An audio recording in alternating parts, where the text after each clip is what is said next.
Hi there, and welcome again to the Explaining History podcast. And today I'm going to continue with our exploration of the development of the SS and the camp system in Germany during the 1930s. And today we're going to look at the Totenkopf SS, the Death's Head, perhaps the most notorious branch of the SS and one that most listeners will be familiar with. Now, if you study Nazi Germany in school, the SS emerge as significant characters in the narrative of, say, in the UK GCSE history study. When you look at the Night of the Long Knives, all of a sudden they're there. Prior to that, mainly the focus is on the SA and the SS Air Force and the people that kill the leadership of the SA, and that's kind of as much as they're mentioned before one goes on to study the Holocaust. But of course the development and the growth of the SS is a much more complicated story. So here we look at Nicholas Wachtman again, and he writes, "The Death's Head SS expanded fast during the second half of the 1930s, growing from 1,987 men in January 1935 to 5,371 in January 1938. In each KL, each camp, these men were divided into two main groups. A select few, easily identified by the letter K on their uniforms, joined the so-called commandant's staff and controlled most key aspects of the camps, including the prisoner compound itself. The rest belonged to the so-called guard troop sentries, with one Death's Head battalion, later regiment, stationed at every concentration camp for men. The guard troops were responsible for external security. They patrolled the camp perimeter and manned the watchtowers, and shot prisoners who crossed the sentry line. They also guarded prisoners working outside, offering them the opportunity for hands-on violence. Although there were many points of contact between the guard troops and the commandant staff, the SS tried to maintain a division of duties. Normally, sentries were not even permitted inside the camp compound. This separation between running a camp and guarding it, a separation already in place at camps like Dachau, became the basic organisational feature of the KL. So that's interesting that there's this subdivision between K staff and guard staff, and that there were strict rules and boundaries as to where people could go. If you listen to the previous podcast on the camps and the SS, as I did, I think probably last week sometime, what becomes clear is that the violence of the SS in the camps had to be strictly managed and directed. It's not that the camp leadership were averse to violence, they were averse to disorder. So, most of the camp SS men were sentries in the guard troop, and these would outnumber the commandant staff by a ratio of about 12 to 1 by 1937. So the K staff are really a minority, and so these were really treasured and sought after posts within the SS. The sentries went through a selection process, and this meant that the image of the SS and the kind of the myth of the SS was that they were the elite. So even the rank and file, unlike the SA, had to be carefully selected. All recruits obviously had to be physically healthy, were at least 5'6". And they had to articulate physically the ideals of Aryan manhood, of masculinity and manliness and physical fitness, and they had to be able to trace back their Aryan heritage to the 18th century. There was a roaring trade in Germany of genealogists who were able to investigate the family history and investigate racial purity going back many generations. Of course, these things were haphazard, and these things could be gerrymandered and invented, with the possibility of Jewish heritage sometimes being erased, or the possibility of some other kind of non-Aryan aspect to family life being kind of erased from the family tree. The head of the camp system, Theodor Eich, who was Himmler's chief sadist in the SS, was involved in planning the recruitment strategy for the Guard troop. And he was quite keen on recruiting them young. There were 16-year-olds that he recruited, and that age group between 16 and 20 was ideal for his purposes. After 20, he started to think that the Guard troop was getting too old. Obviously, this is unlikely to be that they were too physically old. I mean, it was probably that they were slightly more, becoming in their 20s, slightly more difficult to mould, to indoctrinate, to shape. And Nicholas Waschmann writes, "The boys, as Himmler called them, were thought to be easily malleable into political soldiers. A more pragmatic motive, given the tight purse strings of the SS, was that single young men came cheap. Eich's obsession with youth changed the camp SS, with the average age dropping to around 20 by 1938. Many new recruits had enrolled straight out of the Hitler Youth, but Eich did not welcome all applicants. They were supposed to show passion for their chosen path and be eager to devote their lives to the SS. Here Eich was drawing on the ideal of the volunteer soldier, a figure long associated in nationalist circles with dedication and self-sacrifice." So, ironically, the SS, which later becomes the bastion of careerism and a place that many careers in the Third Reich grew from, Eich himself didn't really want careerists. He wanted fanatics. He wanted those who were passionate simply about the cause of Nazism in itself, the cause of racial purity. How many of these he found was actually questionable, as he found that the demand for new recruits was far outpaced the number of suitable recruits based on those criteria who were actually available. Somehow, however, Eich managed to achieve his goal, perhaps by dropping standards, or his own particularly perverse racial standards. And by the late 30s, most of the Camp SS were made up of teenagers, and most of the Camp SS were volunteers. The Death's Head had attracted lots of teenage boys and young men with the idea that it was an elite military unit. Now, the fighting wing of the SS, the Waffen-SS, during the Second World War, that becomes one of the elite arms of the German military. That might be true of them, but the mythology of the Death's Head SS actually far outweighed any kind of military prowess that they might have had. Recruitment material painted or created a kind of a false parallel between the Death's Head and the army, and it implied that the recruits would be carrying out special secret missions for the Führer, which kind of allows, in the minds of young German boys, the kind of fantasy of playing at soldiers.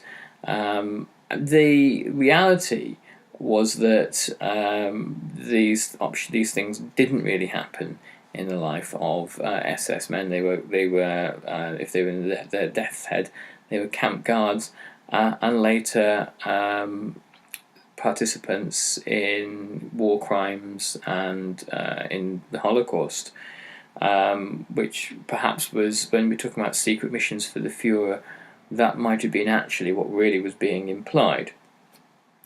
The camp side of the this advertising was never mentioned. Perhaps because the idea of being a camp guard is less attractive, perhaps because there were, even for recruits into the SS, moral questions that would have to be raised about camp guard duties, moral questions which fly out of the window once one's actually doing the job and being indoctrinated by people like Theodor Eich, but moral questions nonetheless. So these things are brushed under the carpet. Most applicants would probably have had an idea where they were going to be stationed, but the camp duty isn't really seen as a particular selling point. So I imagine that in the minds of, there's a kind of a cognitive dissonance in the minds of people joining the Death's Head, knowing that really they probably were going to be camp guards, but allowing themselves to indulge in the fantasy of being secret agents or commandos for the Führer.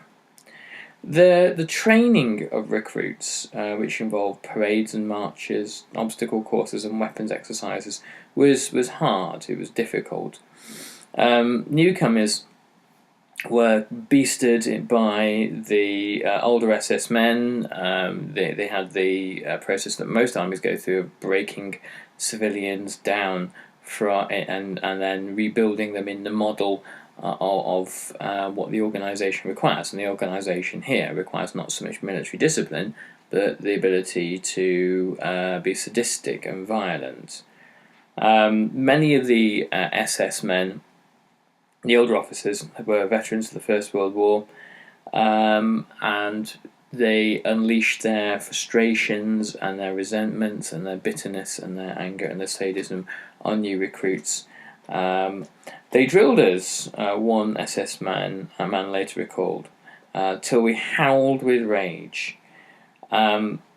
The deliberate kind of brutalisation of the SS recruits was a way of storing up in them a violence that which could then be unleashed upon the people that they that they controlled. There was a way of weeding out the weak men, those who would be unwilling or unable to carry out acts of sadism, and there were those who would break down, who would have physical or emotional collapses, and they had were kind of got rid of after 3 months of probationary service. There were those who actually took to the military brutality and saw it as an opportunity to demonstrate their toughness. Those were the ones who were favoured and seen as being ideal for the future. Recruits taken into the guard troop would have a rotation of military drill and a week of sentry duty each month, which was obviously far more tedious and time-consuming and boring than anything that they felt they'd sign up for. The men lived in communal barracks, which were highly regimented, and some felt themselves to be rather like prisoners themselves, but with rifles and uniforms. There was a great envy of other units, such as the Waffen-SS formations, like the Leibstandarte Adolf Hitler, who were better equipped and better paid, who had higher prestige, and who generally were everything that the Death's Head recruits thought they'd signed up to be. The Death's Head men were often, in the guard troop, were often mocked as being the kind of the sentries and the watchmen, while the Leibstandarte and Das Reich and other Waffen-SS divisions got to do the exciting stuff. Morale was not particularly high amongst the Death's Head, and the difference between the heroic self-image and the mundanity of camp life was difficult to bridge. Eich said, "I'm aware of your hardships and I'm striving every day to remove them, but this can only be done one step at a time." It's possible that a perceived lack of prestige had a part to play in sadism and violence. Obviously, this is caused by innumerable things and by the entire nature of the camp and the training and all the rest. But the desire to demonstrate, to overcompensate, and to show adherence to the will of the Führer, and to be shown to be of equal standing with the Waffen-SS, encouraged ever greater displays of violence towards prisoners. There were many of the men from the guard troop who trusted Eich and believed him. He was, to them, quite a charismatic figure, quite a leader, almost a kind of a paternal figure. And they believed that one day that there would be, in career terms, and here it's interesting, we sort of start to shift back towards kind of careerist thinking, because there wasn't enough within the role to sustain a kind of voluntarism, that there would be rich rewards as a result. The Camp SS did offer advancement towards better work and more prestigious work, and there were few other places in the SS that careers could develop quite as quickly, especially if one's education was fairly minor. There were innumerable figures rising through the Camp SS who were not particularly bright in it by any stretch of the imagination. There were those interviewed after the war, people like, for example, Franz Stangl, who was interviewed by Gita Sureni, and Gita Sureni found him, he was the commandant of Treblinka, and Gita Sureni eventually found him not to be a particularly sort of kind of demonic sort of figure, but a rather dull and banal and a trivial little man, I think she referred to him as. And no doubt that there were a number of figures like that. So it was possible to become an officer in just a couple of years, and the commandant staff were full of men who had started off in the guard staff and begun to move over. And the superiors, in the eyes of their superiors, these were people who had proven themselves, firstly as political idealists or politically loyal, and now those who were able to be kind of more managerial. And of course, one of the most significant of these figures would later be the person who would later become the commandant of Auschwitz, Rudolf Hearse. Now, if you go way back to the archives, it must have been 2 years ago now at least, I talked about the memoirs of Rudolf Hearse and his kind of last testimony before he was executed. His story tells us quite a lot about Nazism. He was born in 1900, and he served in the First World War as a teenager and served in the Freikorps immediately afterwards. It was men like Rudolf Hearse who had engaged in some of the Freikorps' bloody battles, not just in Germany but in the Baltic states against the new Bolshevik regime. He was obsessed with violence, and yet was a very kind of emotionally brittle individual, and was convicted for murder in 1924, killing after having killed a communist. And throughout his story, his biography is documented very well by Richard J. Evans in the Coming of the Third Reich, and it's dotted with kind of periods of dark depression and emotional instability, and there seems to be some kind of journey for kind of completion and identity and belonging. Not that I'm being sympathetic and trying to psychoanalyze mass murderers here, but those motivations do tell a story. During the 1920s, Hearse had forged all these connections with extreme right-wing groups in the Freikorps and all that, and it was these that eventually brought him to the SS camp system. He joined the Nazis in the early 20s, and that's when he'd met Himmler. And in 1934, when Himmler was inspecting the SS, Hearse had joined in 1933. Himmler suggested to him that he join the Death's Head in the SS camp system.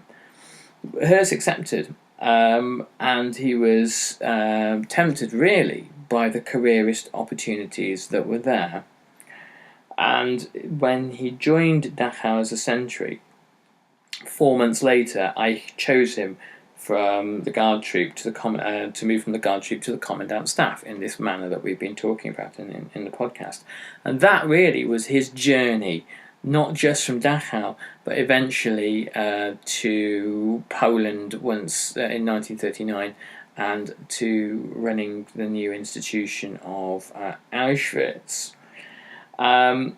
Hearse's career would probably be more meteoric than anybody else's in any other recruit level person in the SS. But his story, his background, was quite similar to many other on the commandant staff. They were largely in their 20s and 30s. They were older than the young boys in the guard troop, and most of them had previously had some kind of military background, either in the First World War or in the fighting for the party in the 1920s, or in the Freikorps, some kind of military or paramilitary role. And they had been early adopters of Nazism. And in the spring of 1934, 8 of the 11 officers in the Dachau commandant staff had very low SS membership numbers, under 10,000. So that showed that they were in the first generation of men to have joined the SS. They weren't these kind of late adopters. Okay, so we're going to carry on more with that probably next week sometime now. But I hope you found that useful and interesting. If you can support us via Patreon, that's very, very helpful, gratefully received. And I'll catch you on the next Explaining History podcast. All the best. Thanks. Bye-bye.